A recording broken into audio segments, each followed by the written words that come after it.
Assalamualaikum warahmatullahi wabarakatuh, sahabat umat muslim. Pernahkah kalian mendengar kisah tentang kelahiran Yajuj dan Majuj, dua bangsa yang disebut dalam Al-Quran dan hadis yang akan muncul di akhir zaman? Kisah mereka penuh dengan misteri dan kegelapan, namun asal-usul mereka jarang dibahas secara mendalam. Dalam video kali ini, kita akan menelusuri jejak-jejak awal dari kelahiran Yajuj dan Majuj dan bagaimana bangsa-bangsa ini berhubungan dengan peristiwa besar yang akan terjadi di masa depan. Sahabat umat muslim, sebelum kita masuk ke kisah utamanya, kami mohon agar Anda menonton video ini hingga akhir supaya tidak terjadi kesalahpahaman. Jangan lupa untuk memberikan like, subscribe, dan tinggalkan komentar jika ada yang perlu diluruskan dari kisah kali ini. Bismillah, mari kita mulai kisahnya.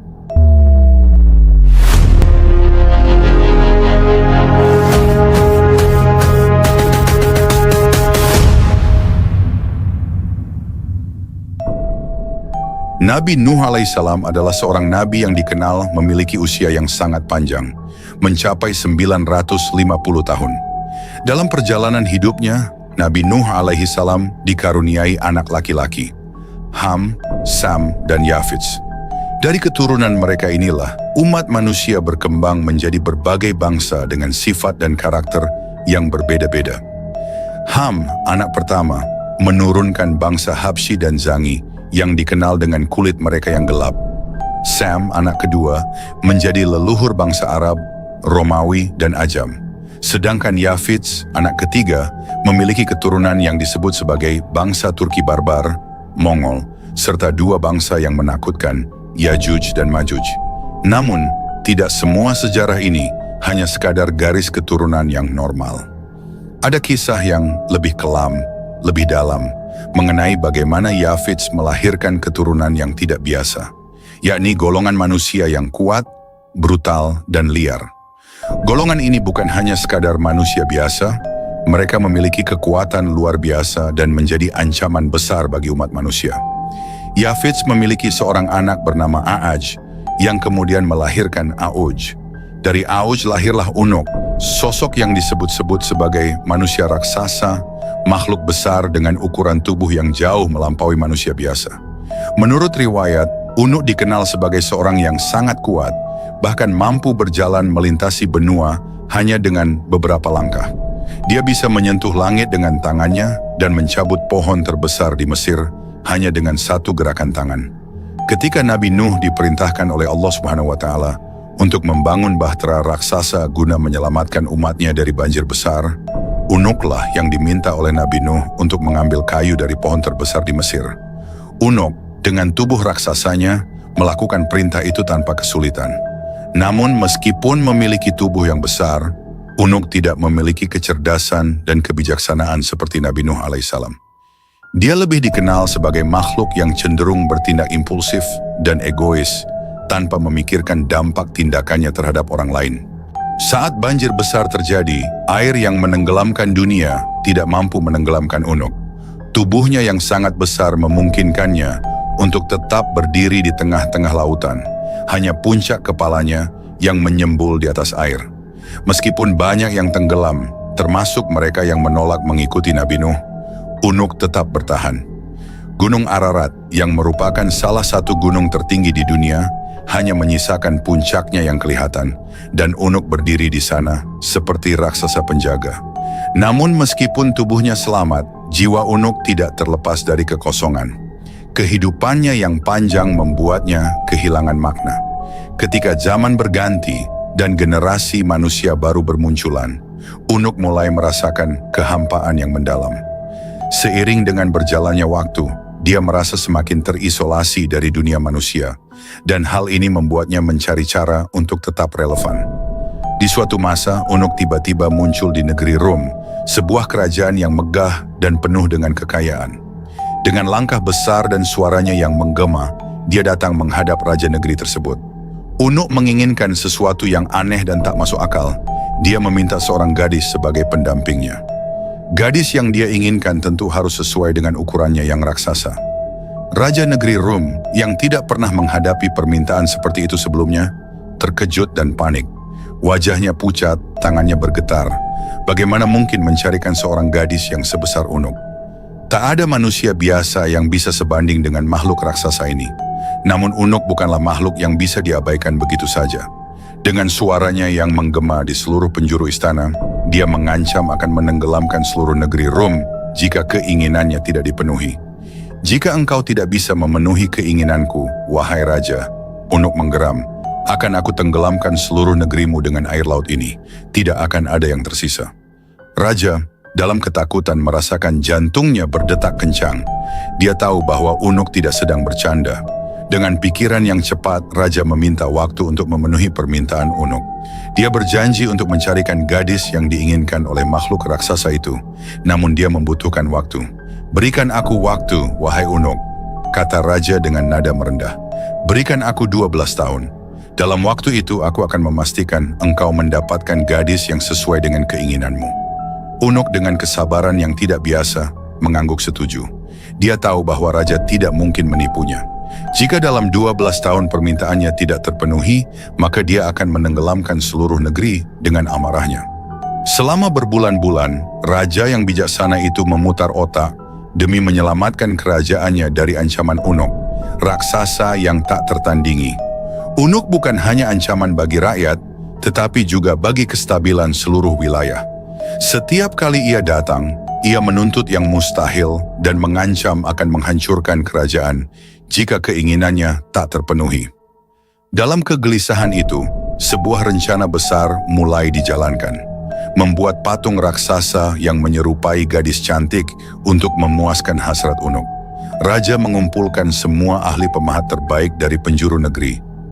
Mereka adalah orang-orang terpilih yang memiliki keterampilan luar biasa dalam memahat batu-batu besar dan merubahnya menjadi bentuk yang indah.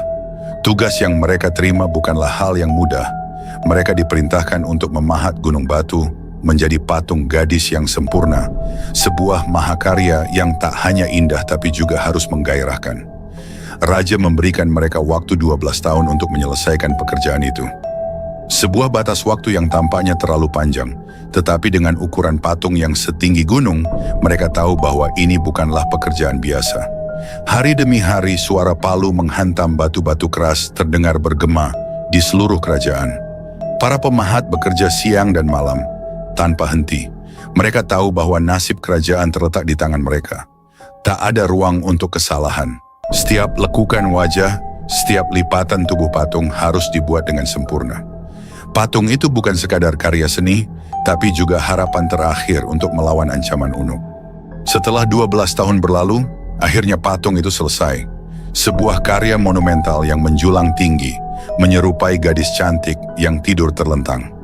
Wajahnya tampak lembut namun menggoda, dengan mata tertutup seakan sedang dalam mimpi. Patung itu benar-benar tanpa sehelai pakaian pun menambah kesan sensual yang memang diharapkan oleh raja dan para penasihatnya. Di dalam patung itu, perutnya dikorek dengan hati-hati dan diisi dengan daging mentah. Daging-daging itu dimasukkan melalui liang kemaluan patung. Sebuah ritual aneh yang dipercaya oleh raja akan membuat patung tersebut tampak lebih realistis bagi Unuk. Kita harus membuatnya percaya ini gadis nyata, kata salah satu penasihat raja. Setiap potong daging yang dimasukkan adalah upaya untuk menciptakan ilusi sempurna. Mereka bekerja dengan tekun, memastikan setiap langkah ritual ini dijalankan dengan benar. Apakah ini akan berhasil? Tanya salah satu pemahat kepada kawannya. Matanya penuh dengan kekhawatiran. Kita tidak punya pilihan lain, jawab pemahat lainnya sambil menghela napas. Jika ini gagal, seluruh kerajaan dan negeri ini akan hancur. Setelah semuanya siap, raja mengirimkan pesan kepada Unuk bahwa gadis yang diinginkannya telah ditemukan. Datanglah dan temukan apa yang kau cari, bunyi pesannya. Dengan cepat, berita itu sampai ke telinga Unuk. Bagaikan angin badai, Unuk datang melangkah ke arah patung tersebut. Dengan tubuh raksasanya yang menggetarkan tanah setiap kali kakinya menyentuh bumi. Ketika Unuk melihat patung itu, matanya bersinar penuh gairah. Tubuh raksasa itu berhenti di depan patung gadis yang begitu besar dan menggoda. Tidak butuh waktu lama bagi Unuk untuk kehilangan kendali. Nafsu membara yang telah lama menguasainya seakan tak bisa lagi dibendung. Sungguh cantik, Sungguh menggoda, seru Unuk dengan suara menggelegar yang membuat tanah sekitarnya bergetar. Tubuhnya yang raksasa mendekati patung itu, dan tanpa ragu ia menyalurkan hasratnya. Dia memperlakukan patung itu seolah-olah gadis itu nyata, tak menyadari tipu muslihat yang telah direncanakan oleh raja. Usai melampiaskan nafsunya, Unuk merasa puas dan pergi, meninggalkan patung itu dengan perasaan lega. "Aku tak perlu kembali," gumamnya sambil tertawa besar. Suaranya menggelegar dan bergema di pegunungan. Unuk pun menghilang dari pandangan, tak pernah kembali lagi ke kerajaan itu. Namun yang terjadi kemudian adalah sesuatu yang tidak pernah diduga oleh raja dan rakyatnya. Air mani Unuk yang tertumpah di dalam patung, bercampur dengan daging mentah yang ada di dalamnya, mulai membusuk. Busuknya daging tersebut mengeluarkan bau menyengat yang bahkan bisa tercium hingga ke desa-desa terdekat. Dari dalam patung, ulat-ulat sebesar bayi manusia mulai tumbuh dan bergerak liar. Ini bukan bagian dari rencana," kata salah satu penasihat dengan wajah pucat ketika mendengar kabar tentang fenomena aneh yang terjadi pada patung. "Mungkin ini adalah murka Tuhan atas tipu daya yang kita lakukan," ucap seorang pendeta tua yang turut menyaksikan kejadian aneh tersebut. Ulat-ulat itu tidak berhenti tumbuh. Mereka menjadi kepompong, dan dari kepompong-kepompong itu, sesuatu yang lebih mengerikan lahir. Ketika kepompong-kepompong itu pecah, lahirlah makhluk-makhluk yang menyerupai manusia, namun dengan perawakan menyeramkan dan penuh kebuasan. Mereka adalah Yajuj dan Majuj, makhluk ganas yang lahir dari ulah Unuk dan nafsunya yang tak terkendali. Makhluk-makhluk ini segera menyebar keluar dari patung, mencari makanan. Tidak ada yang bisa menghentikan mereka. Hewan-hewan ternak menjadi korban pertama. Mereka melahap segala yang mereka temui, dari sapi, kambing, hingga kuda. Rakyat mulai panik. Tidak ada yang tahu bagaimana cara menghentikan makhluk-makhluk ini. Mereka keluar dari liang kemaluan patung itu, satu persatu, bagaikan aliran air yang tak terhentikan. Desa-desa yang berada di sekitar patung itu menjadi korban pertama. Teriakan dan tangisan terdengar di mana-mana. Para petani dan penduduk desa melarikan diri, namun banyak yang tidak berhasil. Yajuj dan Majuj tak hanya memakan hewan ternak, tapi juga menyerang manusia. Raja, yang semula berpikir bahwa rencananya akan menyelamatkan kerajaan, kini dihadapkan pada masalah yang jauh lebih besar. "Ini semua salah kita," ucapnya dengan penyesalan di depan para penasihatnya. "Kita telah menciptakan monster yang tidak bisa kita kendalikan. Yang mulia, kita harus melakukan sesuatu sebelum seluruh negeri kita dimusnahkan," desak salah seorang penasihat. Raja tidak tinggal diam. Ia memerintahkan pasukan terbaiknya untuk memburu dan menghancurkan Yajuj dan Majuj. Namun, setiap usaha yang dilakukan gagal. Pasukan yang dikirim selalu kembali dengan korban jiwa yang tak sedikit. Makhluk-makhluk itu terlalu kuat, terlalu cepat, dan jumlah mereka terus bertambah. "Kita harus memanggil bantuan dari luar kerajaan," seru salah seorang panglima yang terluka parah usai bertarung dengan makhluk-makhluk buas itu. Desakan ini akhirnya membuat raja mencari bantuan dari Raja Iskandar Zulkarnain, seorang penguasa legendaris yang dikenal memiliki kekuatan dan kebijaksanaan luar biasa. Raja mengirim utusan ke wilayah Raja Iskandar Zulkarnain, berharap dia akan datang dan menolong. Setelah membantu penduduk di timur, Raja Zulkarnain mendengar kabar tentang bahaya yang lebih besar menanti di depan. Sebuah ancaman yang sudah lama menghantui penduduk di daerah antara dua gunung yang tinggi, yakni bangsa Yajuj dan Majuj. Mereka adalah bangsa yang terkenal dengan kekejamannya, merusak tanah, menghancurkan hasil panen, dan membuat penduduk hidup dalam ketakutan.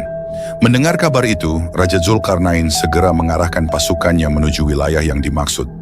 Ketika mereka tiba di sana, para penduduk dengan tergesa-gesa datang menyambutnya. Wajah mereka penuh dengan kecemasan dan ketakutan. "Wahai Raja yang perkasa," seorang pemimpin penduduk berbicara dengan nada penuh harap. "Bangsa Yajuj dan Majuj telah membuat hidup kami sengsara. Mereka menghancurkan apa yang kami bangun dan tidak memberikan kami kedamaian. Kami tidak tahu harus berbuat apa lagi. Hanya Engkau yang bisa menolong kami." Raja Zulkarnain merenung sejenak, memikirkan nasib para penduduk yang terancam oleh bahaya besar ini. Lalu dengan keyakinan penuh, ia berkata, "Aku akan menolongmu. Tetapi pertama-tama, kalian harus bekerja bersama-sama denganku. Aku akan membangun penghalang yang kokoh di antara gunung-gunung ini untuk melindungi kalian dari mereka. Tetapi kalian harus membantu dalam prosesnya." Penduduk setempat bersorak dengan antusias. Mereka bersedia melakukan apapun untuk melindungi tanah mereka dari bangsa yang kejam itu. Maka dimulailah proyek besar pembangunan tembok antara dua gunung tersebut. Setiap hari, penduduk dan pasukan Raja Zulkarnain bekerja bahu-membahu. Mereka mengumpulkan potongan-potongan besi, batu, dan segala bahan yang bisa digunakan untuk membangun tembok yang kuat. Di bawah arahan Raja Zulkarnain, mereka membangun dengan penuh semangat, meskipun prosesnya sangat berat. Suatu hari, ketika matahari mulai tenggelam di balik pegunungan, salah seorang pekerja mendekati Raja Zulkarnain dengan wajah kelelahan. "Tuan, pekerjaan ini terasa sangat berat. Apakah kita akan sanggup menyelesaikannya?" Raja Zulkarnain menatap pria itu dengan penuh keyakinan. "Setiap pekerjaan besar membutuhkan pengorbanan. Ingatlah, ini bukan hanya untukmu, tetapi untuk anak-anakmu, untuk generasi-generasi yang akan datang. Dengan tembok ini, kita akan melindungi mereka dari kehancuran." Pria itu mengangguk, merasa semangatnya kembali berkobar. "Kami akan terus bekerja, tuanku. Terima kasih atas bimbinganmu." Raja Zulkarnain tersenyum, lalu kembali memantau jalannya pembangunan. Setiap kali ada kesulitan, dia hadir untuk memberikan solusi. Setiap kali ada yang kelelahan, dia memberi motivasi. Dia bukan hanya seorang raja yang memerintah dari atas takhta, tetapi juga seorang pemimpin yang terlibat langsung di medan tugas. Namun tidak semua berjalan lancar. Sebelum tembok itu sepenuhnya selesai, pasukan Raja Zulkarnain mendapat kabar bahwa Ya'juj dan Ma'juj telah bergerak mendekat. Kecepatan dan kekejaman bangsa itu membuat penduduk semakin ketakutan. Raja Zulkarnain segera memerintahkan pasukannya bersiap untuk perang. "Ini bukan hanya tentang tembok," ujar Raja Zulkarnain kepada para komandan. "Kita harus menghadapi mereka di medan perang, mengulur waktu hingga tembok selesai dibangun." Ketika pasukan Ya'juj dan Ma'juj akhirnya terlihat di kaki gunung, Raja Zulkarnain mengatur barisannya. Dengan perisai yang bersinar di bawah sinar matahari dan pedang terhunus, pasukan Raja Zulkarnain berdiri kokoh, siap menghadapi gelombang serangan. Pertempuran berlangsung sengit. Ya'juj dan Ma'juj menyerbu dengan kekuatan yang tak terbendung. Suara dentingan pedang dan pekikan perang memenuhi udara, sementara debu dari pertempuran membumbung tinggi. Raja Zulkarnain dengan zirah berkilau dan helm baja memimpin langsung di garis depan, menebas musuh dengan ketepatan yang mematikan. Sementara itu, para penduduk dan sebagian pasukan yang tersisa terus bekerja tanpa henti menyelesaikan tembok besar tersebut. Di tengah kobaran perang, Raja Zulkarnain dan pasukannya bertempur dengan gagah berani, menghalau Ya'juj dan Ma'juj sejauh mungkin dari tembok yang belum rampung. Saat malam tiba, kedua belah pihak kelelahan. Namun Ya'juj dan Ma'juj tidak menunjukkan tanda-tanda mundur. Serangan mereka yang terus-menerus membuat barisan pertahanan pasukan Raja Zulkarnain terdesak. Namun di saat genting itulah, para pekerja akhirnya menyelesaikan bagian terakhir dari tembok besar. Tembaga panas dituangkan di atasnya, membuatnya menjadi benteng yang mustahil ditembus. Ketika Ya'juj dan Ma'juj mencoba menyerang tembok, mereka mendapati bahwa tidak ada jalan masuk. Mereka menghantamnya dengan segala kekuatan, namun tembok itu tetap berdiri kokoh, tak tergoyahkan. Akhirnya, setelah serangan tanpa henti, Ya'juj dan Ma'juj terpaksa mundur, tertahan oleh tembok yang kini memisahkan mereka dari negeri yang mereka rusak selama bertahun-tahun. Kemenangan yang diraih bukan hanya kemenangan militer, tetapi juga simbol kebesaran keadilan yang ditegakkan oleh Raja Zulkarnain. Pasukannya bersorak dan para penduduk menangis haru menyaksikan tembok yang kini melindungi mereka dari bahaya besar.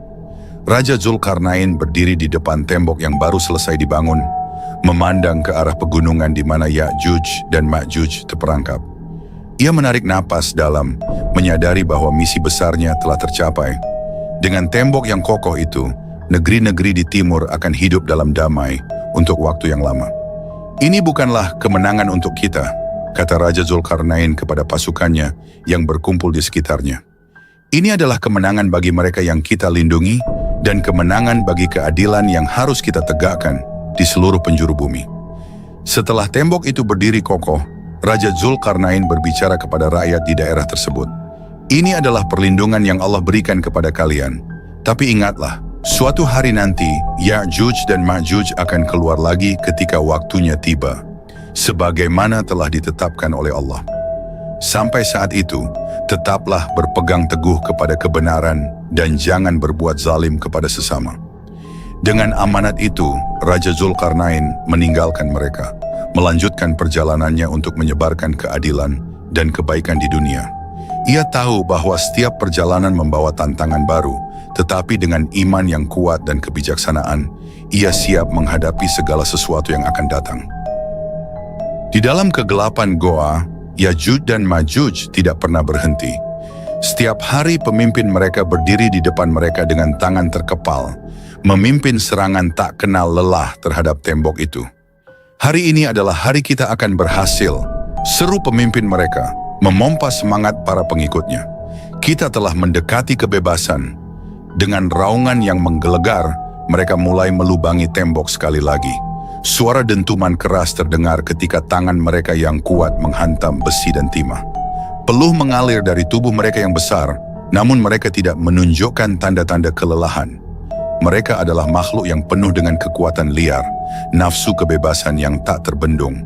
Dan setiap kali mereka melihat cahaya matahari yang menyelinap masuk dari lubang kecil yang berhasil mereka buat, harapan mereka menyala. Namun seperti biasa, pemimpin mereka mengingatkan, "Pulanglah, besok kita akan melanjutkan lagi." Saat mereka meninggalkan lubang itu, setiap kali keajaiban terjadi. Dinding itu kembali seperti semula, tanpa jejak sedikit pun dari usaha mereka. Frustrasi mulai merasuki mereka. Mereka tidak mengerti apa yang menyebabkan dinding itu selalu kembali utuh. "Ini tidak masuk akal," teriak salah satu dari mereka.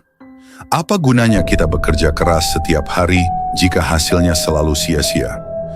Pemimpin mereka tetap tenang, meskipun dalam hatinya ia pun merasakan keputusasaan yang sama. Namun, ia tidak boleh menunjukkan kelemahan di depan pengikutnya. Kita hanya harus terus percaya pada janji Allah Subhanahu wa Ta'ala. Saat waktunya tiba, tidak ada yang bisa menghentikan kita. Dan mereka terus berusaha, hari demi hari, meskipun setiap kali mereka melihat secercah harapan dalam bentuk cahaya matahari, mereka harus menunggu lagi hingga keesokan harinya. Sampai akhirnya tibalah hari yang telah Allah Subhanahu wa Ta'ala tetapkan.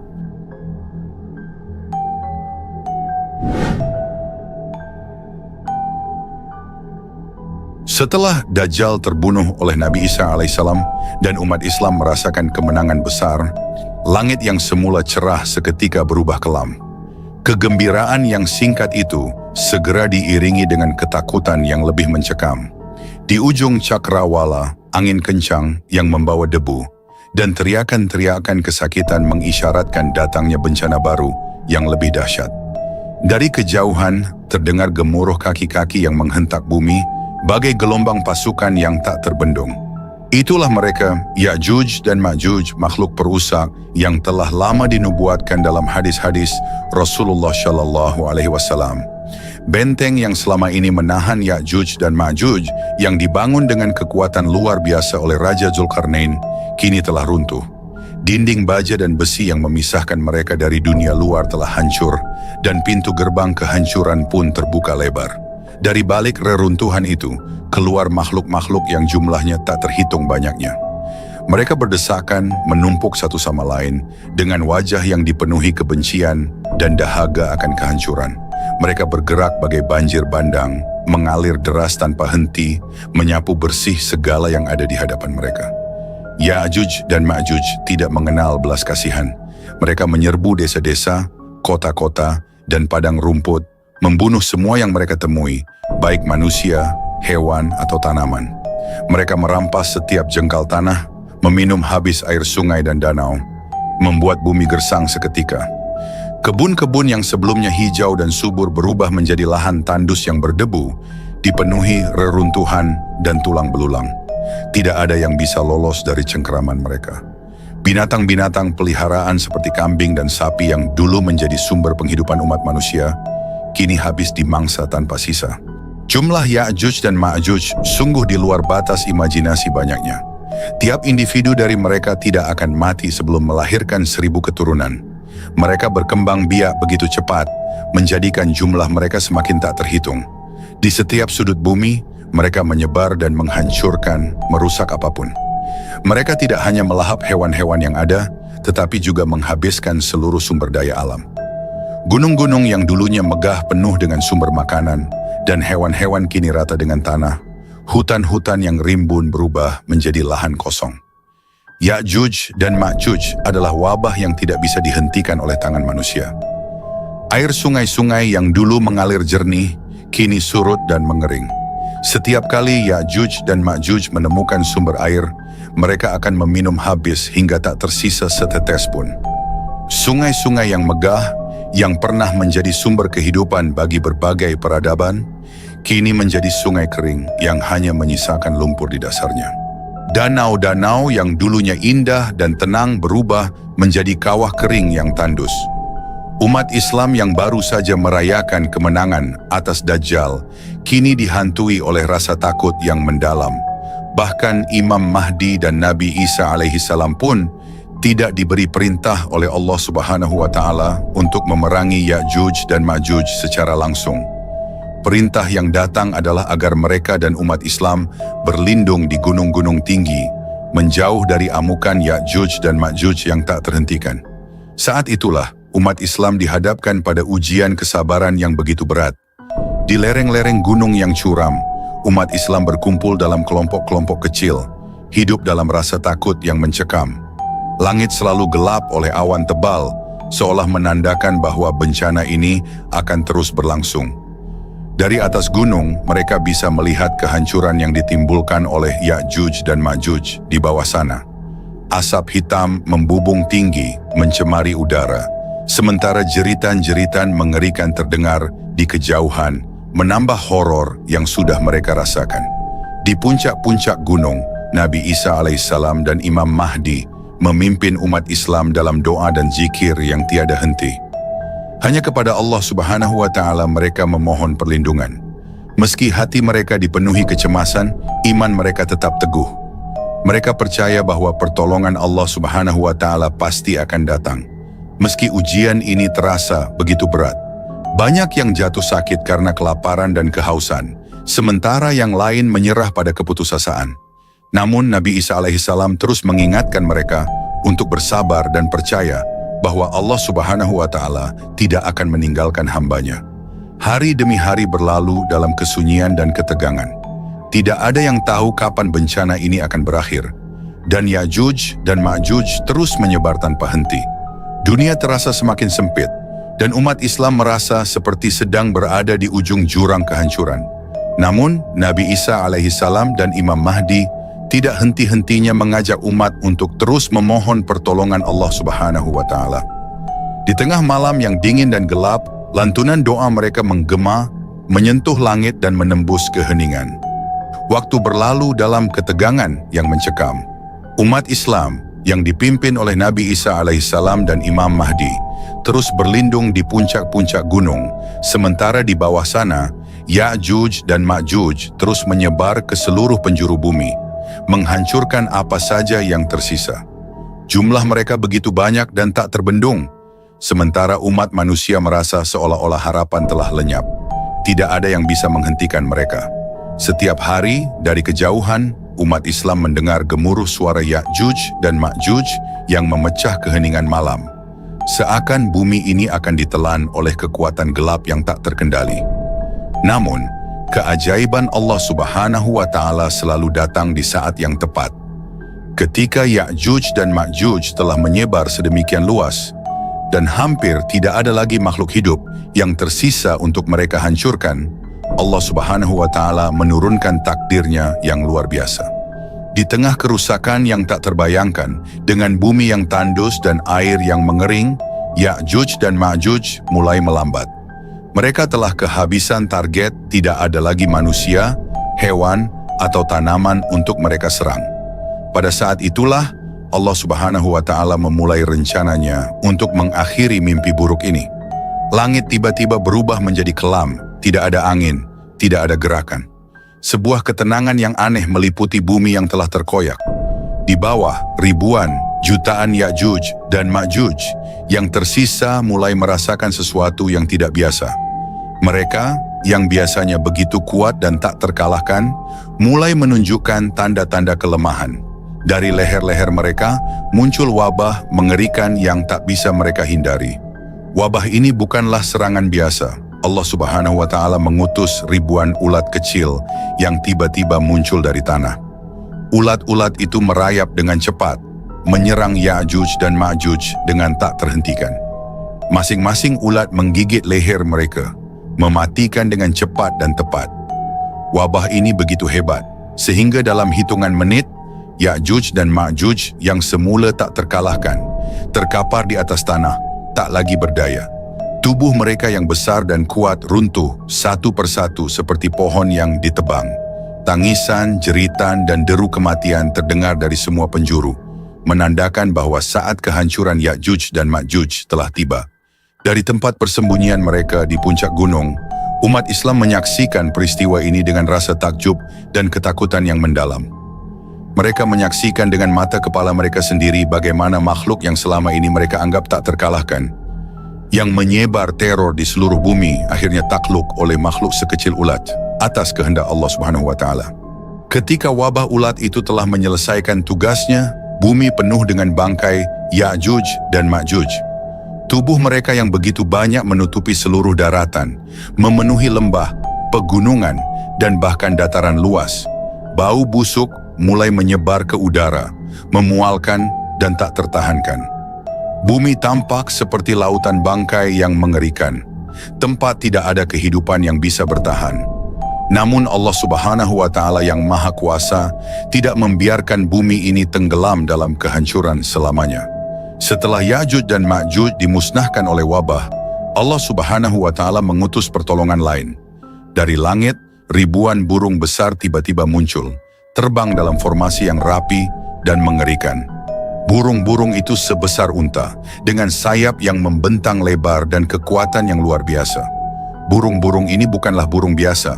Mereka adalah makhluk yang diutus oleh Allah Subhanahu wa Ta'ala untuk membersihkan bumi dari bangkai-bangkai Ya'juj dan Ma'juj yang kini berserakan di mana-mana. Burung-burung raksasa itu dengan cepat menyambar bangkai-bangkai Ya'juj dan Ma'juj, mengangkat tubuh-tubuh besar itu dengan cakar mereka yang kuat. Mereka terbang tinggi di langit, membawa bangkai-bangkai tersebut ke tempat yang hanya diketahui oleh Allah Subhanahu wa Ta'ala. Dalam hitungan jam, burung-burung itu membersihkan bumi dari jutaan mayat Ya'juj dan Ma'juj. Setiap bangkai diambil, setiap sisa tubuh diangkat ke tempat yang dikehendaki oleh Allah Subhanahu wa Ta'ala. Umat Islam yang menyaksikan kejadian ini dari puncak gunung merasa kagum dengan kekuasaan Allah Subhanahu wa Ta'ala. Mereka tak henti-hentinya mengucapkan syukur dan memuji kebesarannya. Kehancuran yang dibawa oleh Ya'juj dan Ma'juj yang semula tampak mustahil untuk dihentikan, kini telah dihapuskan sepenuhnya oleh kehendak Allah Subhanahu wa Ta'ala. Setelah burung-burung raksasa mengangkat seluruh bangkai Ya'juj dan Ma'juj, bumi masih dipenuhi dengan sisa-sisa kotoran dan bau busuk yang menyengat. Kehancuran yang mereka timbulkan meninggalkan bekas yang mendalam, tidak hanya dalam bentuk fisik, tetapi juga dalam jiwa umat manusia yang selamat. Mereka masih bisa merasakan jejak kengerian dari hari-hari panjang ketika Ya'juj dan Ma'juj merajalela. Namun, Allah Subhanahu wa Ta'ala dengan rahmatnya yang tak terbatas tidak membiarkan bumi ini tetap kotor dan tercemar. Tak lama setelah burung-burung raksasa pergi, langit yang kelam mulai memancarkan kilatan cahaya. Guntur menggelegar dan angin kencang mulai bertiup, membawa aroma segar yang belum pernah dirasakan umat manusia dalam waktu yang sangat lama. Hujan pun turun, bukan hujan biasa, melainkan hujan deras yang tak tertahankan. Butir-butir air yang turun dari langit begitu deras dan bersih, membersihkan setiap sudut bumi yang telah dihancurkan oleh Ya'juj dan Ma'juj. Air itu mengalir deras, membersihkan setiap sisa kotoran, setiap jejak kehancuran yang tersisa. Bumi yang tadinya kotor dan penuh dengan bau busuk, kini mulai bersih kembali. Setiap lembah, setiap gunung, dan setiap dataran yang dipenuhi bangkai dan kotoran, kini dibasuh oleh hujan yang dikirim oleh Allah Subhanahu wa Ta'ala. Hujan ini berlangsung selama beberapa hari, tak pernah berhenti. Umat Islam yang sebelumnya terkurung di puncak gunung karena ketakutan, kini bisa merasakan kedamaian. Mereka turun dari gunung dengan penuh rasa syukur, menyaksikan bumi yang kembali bersih. Tidak ada jejak dari Ya'juj dan Ma'juj yang tersisa. Bumi ini seolah-olah baru saja diciptakan kembali, segar dan murni, seperti ketika pertama kali Allah Subhanahu wa Ta'ala menurunkannya untuk manusia. Setelah bencana besar ini berakhir, umat Islam kembali ke dataran dengan perasaan lega dan syukur. Mereka menyadari bahwa mereka telah melalui salah satu ujian terberat dalam sejarah umat manusia. Ketika Ya'juj dan Ma'juj telah dihancurkan dan bumi dibersihkan, Nabi Isa alaihissalam dan Imam Mahdi memimpin umat untuk memulai kembali kehidupan baru. Mereka membangun kembali desa-desa dan kota-kota yang telah dihancurkan, menanami kembali tanah yang gersang, dan mendirikan kembali rumah-rumah yang roboh. Namun, lebih dari itu mereka membawa pelajaran yang sangat berharga. Kehancuran yang dibawa oleh Ya'juj dan Ma'juj telah menunjukkan kepada umat manusia betapa lemahnya mereka tanpa perlindungan Allah Subhanahu wa Ta'ala. Meskipun mereka tidak dapat melawan Ya'juj dan Ma'juj dengan kekuatan fisik, mereka mampu bertahan karena keimanan dan keteguhan hati mereka kepada Allah Subhanahu wa Ta'ala. Umat manusia yang selamat dari bencana besar ini hidup dalam rasa syukur yang mendalam. Mereka tahu bahwa pertolongan Allah Subhanahu wa Ta'ala datang di saat yang tepat, dan mereka diajarkan bahwa dalam menghadapi ujian yang paling berat sekalipun, keimanan kepada Allah Subhanahu wa Ta'ala adalah kunci untuk bertahan. Dalam kesunyian bumi yang kini kembali damai, umat Islam melantunkan zikir dan doa, mengingat bahwa dalam setiap kehancuran selalu ada kebangkitan, dan dalam setiap ujian selalu ada rahmat Allah Subhanahu wa Ta'ala yang menyertainya. Sahabat umat muslim, kisah tentang Ya'juj dan Ma'juj yang penuh dengan pelajaran dan tanda-tanda akan datangnya hari kiamat. Semoga kita semua bisa mengambil hikmah dari cerita ini dan semakin memperkuat iman kita kepada Allah Subhanahu wa Ta'ala. Jangan lupa, kita sebagai umat muslim harus selalu siap dengan bekal iman, ilmu, dan amal saleh agar terhindar dari fitnah dan ujian yang berat di akhir zaman. Jika kalian merasa video ini bermanfaat, jangan ragu untuk like dan subscribe agar channel umat muslim semakin berkembang. Akhir kata, wassalamualaikum warahmatullahi wabarakatuh.